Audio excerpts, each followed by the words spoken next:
as a business owner, you are working your tail off to make money, to put money in the bank, to build a generational business, to work towards an exit for your business, to make money. So what do you do with all that money while you're making it, after you've made it, and into the future? My name is Corey Harlock. I'm the creator of KeyHire, and welcome to the KeyHire Solutions Small Business Podcast. This is our 20th edition, so I'm told by Matt. He hasn't lied to me in the past, so I'm going to believe him.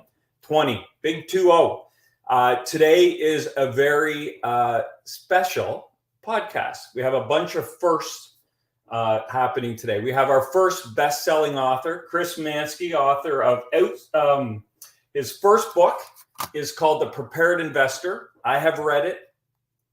It is a super interesting book about finance, if you can believe it. He weaves history and money management and finance and investing all together. Highly recommend. Apparently, a lot of people recommend it. It's a best-selling book. And he has his second book coming out, Outsmart the Money Magicians with McGraw-Hill, in November 23rd. So he's our first author. It's the first topic we've had for small business owners to think about life outside of their business, and the best dressed guest we've ever had, hands down. So let's welcome Chris Manske to the podcast. There he is. I'm really happy to be here. There I am, the best dressed. You like that? You're definitely the best dressed guest we've ever had. We appreciate it's the uniform. I have to wear it. The finance uniform? That's right. Awesome. So we talked about, you have a best-selling book that how old's that book? 2 years? 2 years now. It was so well done. I told you that. I loved it. It was a very captivating read. The way you weave everything together was so well done. Thank you for saying that. I had a few folks talk about one of the vignettes in the book, how it would make them emotional, that they actually were touched by the story in there. And you know what I forgot to mention that I should have is you have been likened to Malcolm Gladwell in the way you tell stories and present your facts, which is high praise. It was very high praise. I'm such a fan of Malcolm Gladwell, and to think that they're saying my name alongside his, that doesn't make sense. That's pretty cool, right? Yeah. It is. So we're going to talk about your new book, but we're going to do it in the format of a conversation today, which is kind of cool. I'm excited about that. So the format of our podcast is always, what is it? What are the mistakes people make, and how do I fix it, or how do I implement? So you own Manske Wealth. You're a personal wealth management firm, correct?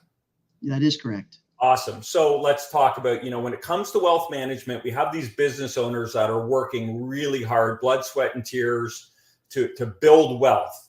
While they're in their business, maybe they're building a legacy business, they want to hand it off, they're working towards an exit. So there's lots of stages within that life cycle of the cash. And so what is wealth management? How do they best take care of that money, or what's the process they go through? Well, I think what's normal out there, the thing that happens is that they partner up with a wealth management advisor. And there's so many different styles and types of us out there that it's easy to get connected with a bad fit. It's very easy. And so, usually the connection, the partnership, it starts because of marketing, or because of a friend, or, I bumped into this person at the wine tasting, and now we're talking a lot. And there's much more intentional ways to make sure that you end up with the right fit. Yeah. Right. You go to an event and there's the wealth manager there, and you strike up a conversation, and away you go. And I mean, maybe we should understand, I don't know, people might not understand in terms of wealth management, that's an umbrella term, and it covers a lot of different areas, personal and professional. It really does. So a business owner could be talking to Wall Street because of a 401k plan. They're trying to take care of themselves and their employees and get really good investment-like benefits available to help people save for retirement. And that is an interaction and a partnership with Wall Street. But it's also really likely that the business owner is able to set money aside because of the success of their business. And so they're looking at a partnership with Wall Street just to take care of their own retirement someday in the future, their own financial plan and goal accomplishment as the months turn into years. And I think, like me, you and I have one thing in common in terms of the industries we're in. People assume they know it. And there are a lot of people out there doing a really bad job giving people like you who do a great job a bad name.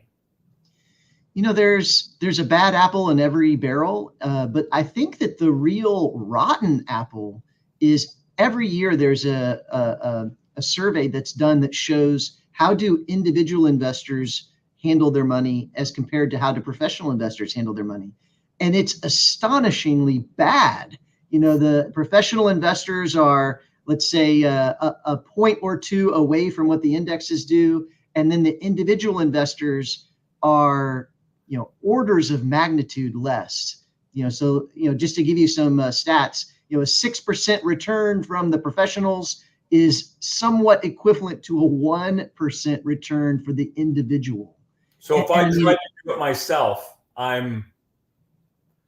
the odds are against me. The odds are against you. And a lot of the science says that it's because emotionally we want to buy when things are good and we want to sell when things are bad, which is the exact opposite of how you make money in the market. And so we're hearing about how terrible things are. And so that makes us less comfortable to take action. And then we're hearing about how great things are. And that makes us more comfortable to go out and do investing. And those are the exact opposite of what, someone who's impartial and does it for a living is striving to do. And not that all professional investors accomplish it, but that is the goal. So this new book, Outsmart the Money Magicians, we've talked about the premise of it a bit, and we've talked about, dealing with Wall Street or the big brokerages. What mistakes do people make? I have this lump sum of money. I've toiled and given blood, sweat, and tears to get this nest egg, and now I want to invest it for my future or for my kids or my grandkids. What are the mistakes people make when they start moving into that, or the misconceptions around what it is? I love that question because that is what Outsmart the Money Magicians focuses on. It's specifically the things that people get wrong, why they get them wrong, and then how to fix it. So I'll just give you a few examples. So one is, in almost every area of our lives, we know that we pay after the service is done. Now, you might have to put a little bit up front, but you don't give it all up front and then, hope that it gets done right. In fact, the only time that we pay up front is when there's a very specific reason. Usually it's speed. We'll pay up front to get our hamburger at McDonald's because we're wanting fast, or same with Amazon. We'll order it because we want it fast. Interesting. But if it's not if it's not like that, then we don't pay up front. Somehow Wall Street has convinced us that we're supposed to pay them up front. And that's the first step in the right direction is to demand in writing that any fees that occur in your account happen after the work has been done. So that's a totally new concept. I think most people would think I'm not even allowed. Can I do that? Am I allowed to do that? How would you do that? Well, the first thing you do is you just would tell the advisor, I need you to email me this. And, that way I have it in writing, and they'll say they can't. And then I need to talk to your manager. And it might be that if you're talking to a brokerage where there isn't any flexibility in that area, then you're going to end up taking a really good step for yourself, and you'll leave that brokerage environment. And you want to look at it from their point of view, because what they're thinking is, the pennies make dollars. And so if I'm collecting all these fees before I get the work done, instead of at the end of the month or at the end of the quarter, that's 30 days or 90 days that we've got the money and they don't. So it's much more powerful from a fee perspective to collect it up front. But if you switch that around, we want the advantage to be in the client side, not on the brokerage side. In that case, don't take the fee out until after the work is done, which means that the client has the advantage of all the money sitting there working for them. Maybe it's just earning interest or doing something else. But the idea is when the brokerage or any investment firm, when they charge in arrears, which is the industry term for after the work is done, if they charge in arrears, that's a very clear, measurable metric for proving that they're putting the client first, that it's not just I need to make a buck and we're using the client to make that happen. It's the opposite. Super interesting. Is there a correlation between the performance of a portfolio where you're paying after you do the work versus before you do the work? Well, I don't think that any studies have been done to show that, because every major brokerage firm charges upfront. They charge before they do the work. There is the only way to get a fee at the end of the engagement is if you buy an investment that's illiquid and it's a back out fee. So it's actually kind of like a punishment to the client for having sold. So if you're in the major brokerage environment, you need to talk to them to get it switched to be in arrears. And if they won't do it, then you probably should consider going somewhere that puts the client meaningfully in the forefront when it comes to service and taking care of their money. How hard would it be to find a brokerage that is willing to do that? It's very easy nowadays, but okay. I would say even just 5 years ago, it was harder. It's getting better and better every day. But 10 years ago, it was, the only way that you'd get a fee arrangement where you pay after the work is done is if you're with an independent fiduciary shop like my own. But there's a lot of independent fiduciaries around. So it's not that I'm saying, look at my shop and how special we are. But in comparison to the brokers, the brokerages, that's a incredible leg up. It's a totally different standard and much better. But it is very easy now. I think sometimes it's just a conversation with the brokerage firms and they say, oh, okay, well, then that's this program. And they get you to sign some new papers and you're off to the races. But it didn't used to be that way. And slowly, as people more and more stand up for, I do not want to be used by Wall Street to let them make money. I expect you to take your very best care of me. The more that happens, the more these firms are going to catch on that we've got to do it right. Wow. Okay. This is eye-opening stuff. I didn't even realize it was an option. And my first thought was, does it matter how much money you're bringing in? Like, do they themselves put a threshold on if we have X amount, then we can do this in arrears program, but up until that, they don't have the option? No, that should not be a part of that equation. In fact, I love that you asked that, because a lot of the Wall Street culture is built around, we want people to feel like we're offering them exclusivity. We're offering them something very special because they have a lot of money. This is the line in the sand, and anything above that, oh, you're going to get special treatment. But it's very rare that is more than just marketing. It really is just marketing. And it reminds me of an insurance agent that works with us. He insures clubs and bars. And he explained to me how a lot of these establishments, they are really in the cold light of day. They're just a square room. There's nothing special in any corner of the room. But what they do is they stretch up a nice red velvet rope and they rope off one corner. And now every human being, we were just at our animal level. Oh, what's on that side of the rope? Yeah. And it's fake. There's nothing special on that side except this, this idea of, FOMO. I might not be able to be in there, so it makes it valuable. But that's not real value. That's emotional value. And right. That's what happens with these lines in the sand when an advisor says, well, I only work with people that have $10 million. I only work with people that have $1 million. Whatever line in the sand, it is very likely garbage.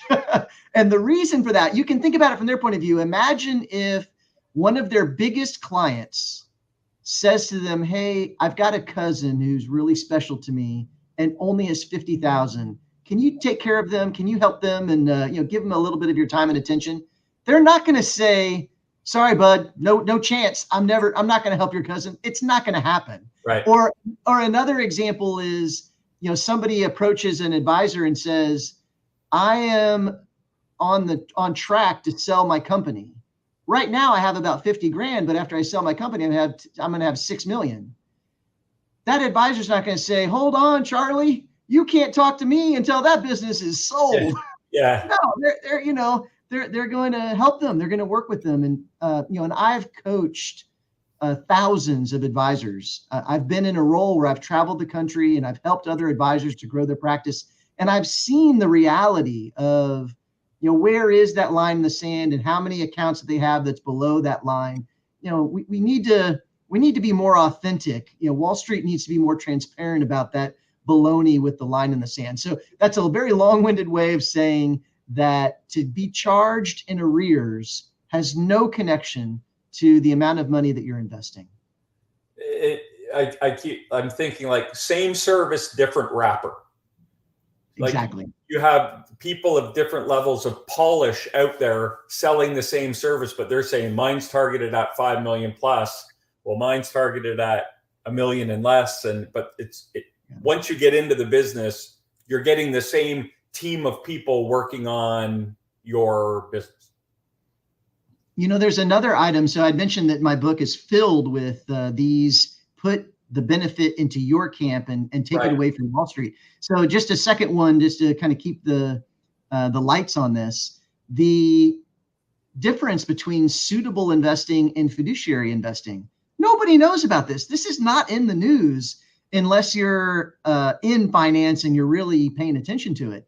But it's enormous. When you're working with the major brokerages of the world, you are getting legally a certain standard of care, and it's called suitable. That's a legal term, and the definition allows the brokers to sell you things that have very big fees, even though there are materially similar investments that cost less. So the same, but the similar return, different fees. Right. So for example, you could have big brokerage, large cap growth fund, and inside are fees of 2% a year. Or you could have the discount, very, very super cheap growth fund, and the fees in there are 0.05%. The 2% compared to 0.05 is orders of magnitude crazy difference amount of fees. And a suitable investing environment, both of those are completely permissible. And there's no problem for the broker to sell that to their client, even though there's something that's very similar that could do pretty much the same thing for far less cost. And there's other parts of suitable investing that basically you wrap all that up and it means that they're not thinking of the client first. Suitable investing means that they just have to make sure that the investment is suitable to the client because they're really thinking of the brokerage first. It's a legal definition. It's a legal standard. And when you leave that suitable environment, leave the brokerage firm and you talk to a fiduciary, now it's a different standard of care. It's a legally different standard of care where you really do have to put the client's interests first. And you've got teeth to hold that advisor accountable because of that legal standard. It's a different service. So help me understand then, to become a fiduciary, how is that monitored? How do I know this happens? What makes it different? That's the reason that this is so important. It's impossible without really making an effort to know, are you talking to someone who only has to be suitable, or are you talking to someone who's meeting the fiduciary standard? And so to put that effort in, a great way to do that is just to say, please email me saying that you are a fiduciary. And if they're with a big brokerage firm, they're going to say they can't email that to you. And if they're not with a big brokerage firm, then their compliance department will make sure that they're not sending out lies. We like to think that people are honest, and if you just honestly ask them, hey, by the way, are you a fiduciary? And they say, oh, yes, I am. Okay, just make sure you email that to me so I've got it in writing. Is there any extra training or certifications or compliance documents that are filed, or is this just a kind of self-claimed standard that you hold yourself to? Right. So it's not just a self-claimed standard. So the fiduciary advisors out there, they have in their organizational documents for their businesses, they have different language than brokerage firms, broker dealers. They have suitable language to describe the service they're providing, and it's truly a different animal. It's almost like, are you organized as a corporation or are you organized as a partnership? Because there's different rules and they have different pros and cons. It's the same with a fiduciary versus a suitable broker. Okay, that's again super interesting stuff. So what are some of the other things they need to be looking out for? We've talked about making sure you're being charged in arrears, making sure it's in your best interest to have a fiduciary. Is there anything else? Oh, sure. I mean, I could talk for hours about it. I'll tell you one more. Yeah. So a service standard. In the Ritz-Carlton, you walk into the hotel and people are wearing certain uniforms and you might not know it, but they have been trained to say things a certain way. And there's a culture of when the client or the person who's staying there at the hotel asks for something, there's a way to take care of them. There's a hospitality culture, and they're recognized for being excellent at that hospitality. Well, it's not just them. There's a lot of businesses that they set up standards for how to interact with their customers. Even if you go to McDonald's, like, look, the first thing you're going to say is, how may I help you? What can I get for you? There's step-by-step instructions for your interactions with customers. It's a customer service standard. Right. That does not exist on Wall Street. It is an incredible truth that's hard to digest when you first hear it. But hear me out. If you hire your financial advisor and you sign on the dotted line, you really don't know if that advisor is going to keep you informed and provide their service through a monthly email, through maybe they're just going to call you on your birthday and that's the only time you hear from them once a year.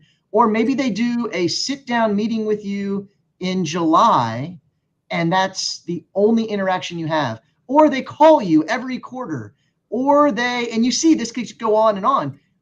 The point is you don't know.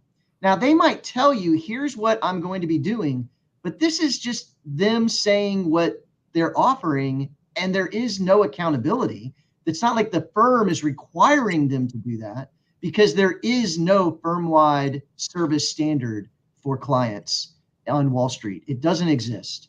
So if your advisor changes careers and you need a new one, you haven't changed firms, you just are being introduced to another advisor at the same shop, you very likely are going to get a different level of service. Maybe this new advisor calls their clients in the evenings on Saturdays. Whatever their outreach method is, we don't know, but you're going to have to get used to their method. And sometimes you don't even have to change advisors for your service to change because, again, there's no standard. They'll change it because they're just thinking, I've been in the business now for 10 years. I don't need to work as hard. And so they don't call every quarter anymore. Now they email you. They email you once a month. It changed.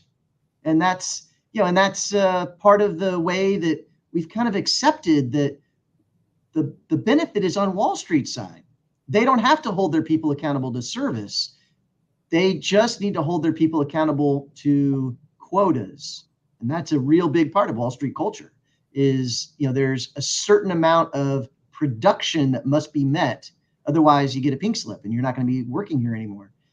And that is a tough environment. We're famously known for it being such a tough environment, but it could be tough and client focused, but that would require a client service standard.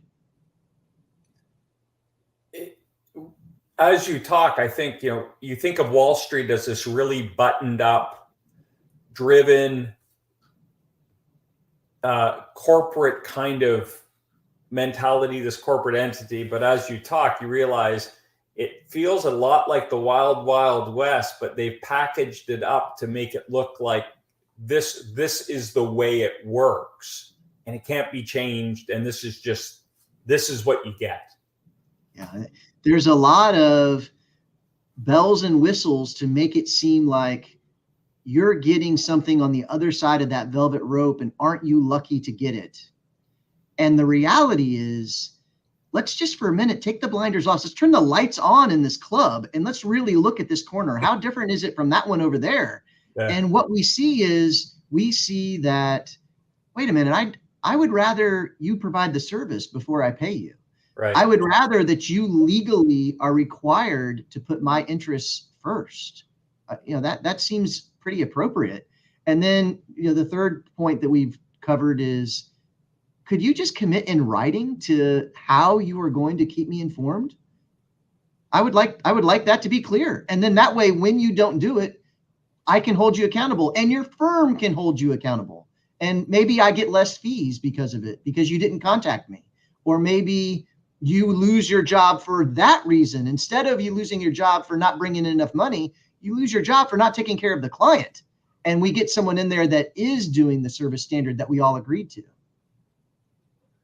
Yeah, you think it would work that way, like happy client, happy business. It's a big shift. I feel like you're starting a movement with all this. It's like we're at the beginning of a shift or a change or a potential shift or change. I'm sure you're representing that, right? You're probably an early adopter or the creator of it, or you're definitely getting on board with it. Yeah, 100%. In fact, I kind of view it a lot like a stove. Now that somebody can turn the stove on and boom, there's a flame ready to cook your pasta, nobody is ever going to go back to having a campfire that they have to rub the sticks together. Right. You're never going to do that. And that's how I feel that this is. There's no way that people are going to go back to being treated with a lower legal standard, with no service standard, and collect all your money up front. And believe me, that's three of a lot of very clear examples where, the money magicians, they've got us fooled. There's really an illusion there. And once you see behind the curtain, wait a minute, that doesn't work. That obviously there's wires holding that lady up. That magic trick doesn't make any sense. Yeah. Now that I know how it's done, that I know someone just has to say it out loud. You hear it one time, you think, wait a minute, I will never let somebody be a suitable investor for me. Why would I do that? Right. It's funny you say that. You keep referencing the club and the velvet rope, and it's like once you dig into it, you figure out all those beautiful people behind the rope have been paid to stand there. That is very true. They hire talent to come in and bolster the reputation of the club. And I got to get in there. Look at those people in there. I want to be hanging out with them, and they're being paid to be there. I'm not there because I want to be there. Yeah, all the little tricks, the illusions. And if once we know the truth of it, it's a lot harder to pull the wool over our eyes. And that's what my next book is about. Is let's make it so that the wool cannot be pulled over your eyes. You can take the path you want to take, but understand how the tricks are done.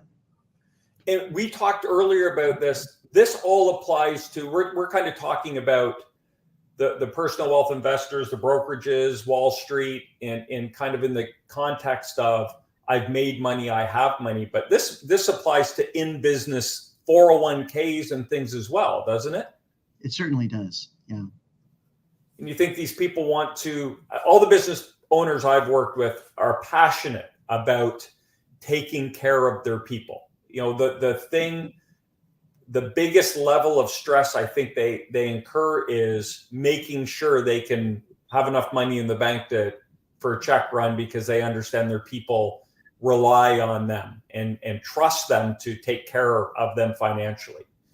And this seems like a logical step for someone to do, especially if you have a 401k and you want to make sure like a lot of those fees coming out of there could be going back to your people. Absolutely. In fact, just to say that another way is that culture of, I want to make sure that you're taken care of. Why isn't that our stereotype for Wall Street? Because it absolutely should be. 100%. Yeah. I mean, that should be the way they feel about their people and the way they're treating their people. Business owners should expect it from their Wall Street partners. They should absolutely demand it. When it doesn't happen, it's an immediate no-go. For me, the biggest takeaway is you can ask for this stuff. I think because the brokerage or Wall Street isn't going to sit you down and say, so here's what you should be asking me. They're sitting there thinking, don't ask, don't ask, don't ask. And you're arming people with very smart questions they can ask. So they are acquiring accurate and honest information. Because if you ask someone, are you a fiduciary? And they say, oh yeah. And you say, send it in writing, and they can't. Now you have accurate information. You know what you're dealing with rather than taking them at face value. And that's another thing I've kind of gleaned from this is you can't take people in this role at face value. You need to ask the right informed questions to get down to the root of who you're dealing with. I think it's a good way to go through life is to believe people, have faith in your fellow man, right? And I think humans are mostly good, and especially most advisors, the vast majority of them, they want to do good things for their clients. But sometimes we have misunderstandings in our verbal communications. It's just the way the world works. You say something and someone, they hear the emphasis on a certain word, and so they take it to mean something different. And that's okay. Where putting it into writing helps is that you've got something that doesn't change. It's immutable. You've got the ability to go back to it and see, hey, this is the message. And what's more is that every advisor that any of your listeners talk to, their email is monitored by a third party, and it's stored for later. If there's a compliance issue, it can be used to help to clarify what the communication really was. So it's not just between you and that advisor anymore, because he or she knows that there are other eyes that pass over that communication, which makes it even stronger. So to me, this isn't a case of you shouldn't trust them. It's a case of just interact at the best level of understanding and communication. And that email, for now, that email is for sure the industry standard. If they put it in writing in an email, it's pretty tough to mess that up. Right. Yeah.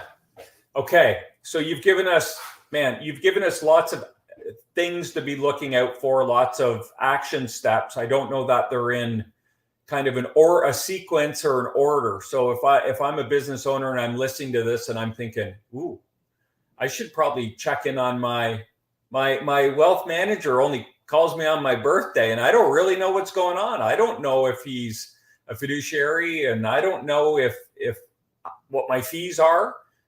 What are the kind of first 1, 2, 3 things as a business owner? Even it could be in about the 401k. What are some simple action steps they could take after listening to this just to check in on their cash, right? Their 401k or the wealth they're amassing, their savings? What can they do to make sure they're in the best hands possible? I think that the same thing you would do in a physical medical situation. You're in some physical medical scenario where the doctor is telling you ABC. The normal thing you do is you'd say, I'm going to talk to a different doctor and get their take on it. Just give me a professional second opinion and let me see what friction is created between those two opinions. How different are they? Because it could be that when you get your second opinion, everything is pretty well the same, and you need to do that procedure or you need to take that medicine. Or it could be that there's a very different way to look at it. And then you can compare, contrast, maybe even you need to talk to a third doctor. But that second professional opinion is an excellent first step. And a great way to make that real and easy for your listeners is to just ask a tax advisor to recommend a financial advisor who would provide that professional second opinion. I know that on my team, we've got multiple advisors that happily would give a professional second opinion, and they could just mention you, Corey Harlock, and we would jump through the hoops to make that real. You mention my name anywhere, people jump through hoops. There you go. But I mean, but it doesn't have to be with my shop. I mean, if they talk to their CPA, CPAs have a special view of the work that advisors do. And so they know the ones that can be counted on, and you can get a good referral to an advisor where there's no emotion involved. And you can just say, look, this is my situation. Take a look at my statements. What do you think? You know, is there something I could do better? And sometimes you can take that info to your current advisor and get things right. Or sometimes you might need to, put the word out that you're looking for a new advisor to take care of you. When I get my second opinion, would I want to be specific about, I'd like this person to be a fiduciary? It's not a bad idea. Sometimes the CPAs, though, they won't know either. Okay. And so it's good to just, as I'd said before, just ask the person, look, are you a fiduciary? And if they're not a fiduciary, then you need to get a different, it's kind of like going to the nurse when you need the doctor's opinion. That's what I mean. Yeah, because if they're both, if your second opinion is playing from the same rule book as the first opinion, they might just kind of split hairs on you and say, well, we could do it for 1.9% instead of 2%. Yeah, you got it. Is changing this stuff over, especially once you've been with someone a while and you have lots of different mechanisms within your personal wealth management or your 401k, a lot of times the thing that will stop someone from doing this is it's just a lot of work. It's a pain in the butt. Is it worth it for the extra earnings or savings, or I don't know how you would classify it, but my impression is we're talking about, depending on the amount of money, we're talking about tens of thousands or hundreds of thousands of dollars if you were to take all this advice and make a change. Is it worth the pain of making a change? That's a really individual question, because some people will feel like if I save 3 pennies, I am going to make the change. And then other people will feel like, hey, it looks like maybe I'll save $1 million and I'll be fine. I'm not worried about it. So it's very individual. And I think that usually it's not money driven. Sometimes it is, that is out there. But for the vast majority of situations, the reason that they're changing advisors is because of that sense of who has the advantage. Am I truly being taken care of? Am I getting the attention that I'm supposed to get? Is this relationship that I have with the advisor, is it appropriate?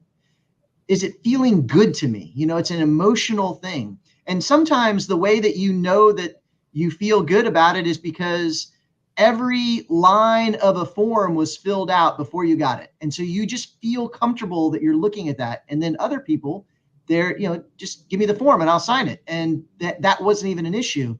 Everyone has their own ideas of what creates a good sense of connection to their advisor. And that's usually the reason that they make the change. And that's why I think it's important to know how the tricks are done, because if you're aware of the illusions and you can see through them, then it's going to give you a more genuine, authentic appreciation for what the relationship really is. Your relationship is going to be more clear to you. Oh, wait, I'm not comfortable with this. And then as soon as you're uncomfortable, you might be talking about a trust issue, then that would be a big motivation to change. Yeah, as soon as there's a trust issue, that's the reason they don't hire an advisor. It's like, this didn't go the way I thought. I don't feel the trust. Or I've been working with you for 5 years, and now I know that for 5 years you've been doing this. How come you never told me that? Right. The trust is eroded, and now it's time to change. And that's kind of, if I went back to, if you now know the questions to ask your current person, and they give you the answers that you're expecting but don't want, that might be enough to go, oh, really? Yeah. I feel like I was maybe a little misled here, or kind of some things were omitted from the conversation that would have changed my decision-making process. Yeah. Yeah. I'll give you a really good example. This is also from my next book. So when an advisor goes from one brokerage to another, the vast majority of the time, they have been recruited away, and they've been recruited with a big bonus. There's a big payout to bring your clients from the old firm to the new firm. And there's usually a quota. The quota is you're not going to get this payout that's been promised to you unless you can bring over a certain amount of your business in a certain amount of time. So they feel a sense of, I've got to make this happen. Well, the clients are completely unaware of this. It's all behind the curtain. And so when the advisor calls and says, hey, I had these problems at that place and you've got to follow me to the new place, I'm going to get the papers, sign it as soon as you can. It might mean something more to them if they realize, well, the reason this is such a rush and we got to get this done so fast is because you're using me as you're going to get a bunch of money out of this. Yeah. You're basically using me to get this bonus. And there's so many problems with it, because when they move to the new company, they have new processes. There's new people in different roles. Everything is fresh and new. Do you really want to have those first 6 months when their team is making mistakes and, oh, I didn't realize that's who I talked to, and, oh, this is the new software? No. They don't know where the bathroom is. Yeah, I'm still trying to find it. Yeah. Yeah. To me, I really wish that Wall Street would have a blanket rule that when you change firms, there's a training window where they can train the advisor on the new systems and the new software, and nothing starts moving for 6 months. Because that means the client is in the forefront.